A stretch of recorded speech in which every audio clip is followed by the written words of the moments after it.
Salam, selamat sore Pak Yostan. Gimana kabarnya? Salam, selamat sore juga Pak Joni. Puji Tuhan, kabar baik.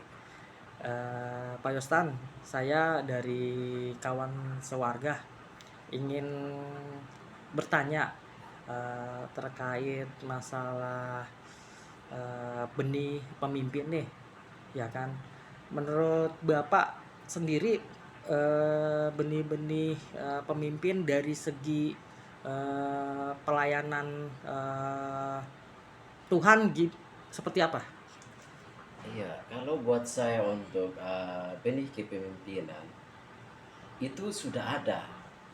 Karena ketika Allah menciptakan manusia, ada salah satu hal yang diberikan Allah kepada atau Allah meletakkan di dalam diri manusia itu kekuatan.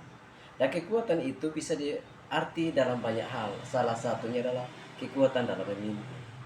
Banyak orang memiliki benih kepemimpinan, tetapi ada yang istilah tidak mengasah hal demikian sehingga sudah memimpin seperti itu, puas seperti itu. Tapi ada yang ketika dia sadari dia memiliki benih kepemimpinan, dia mengasah.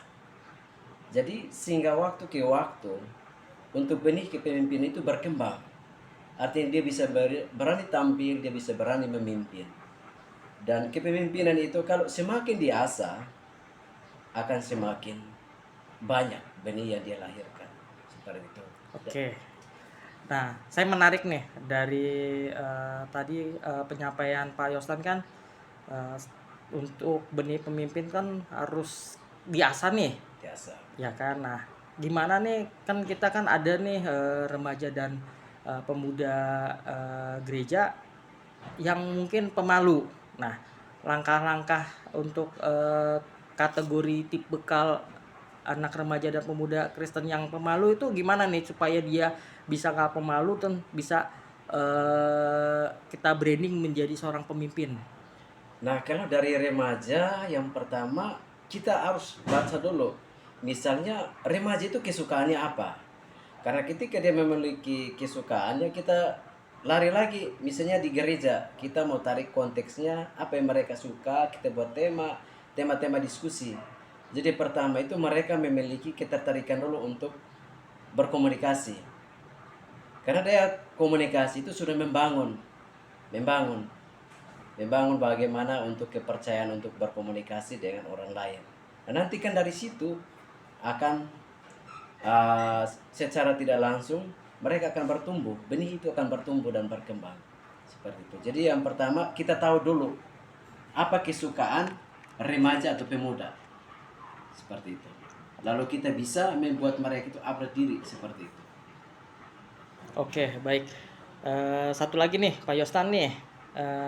Kita minta atau kita mau Pak Yostan sampaikan pesan yang Bapak ingin sampaikan ke remaja dan pemuda yang benar-benar fokus melayani pelayanan di gereja. Jadi untuk pesan dan kesan dari saya untuk remaja dan pemuda, saya katakan bahwa kalian adalah orang-orang yang memiliki benih kepemimpinan.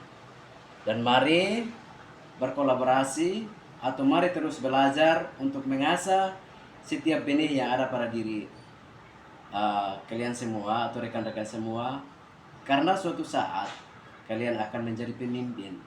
Karena masa depan dari gereja untuk memimpin adalah pemuda dan remaja. Jadi kalianlah yang sebagai penerus, sebagai benih untuk memimpin generasi dalam pelayanan Tuhan. Oke, kalau gitu sekali lagi Pak Yostan, saya mewakili kawan sewarga mengucapkan terima kasih atas waktunya sudah bisa sharing-sharing bersama Pak Yostan. Salam. Salam, terima kasih.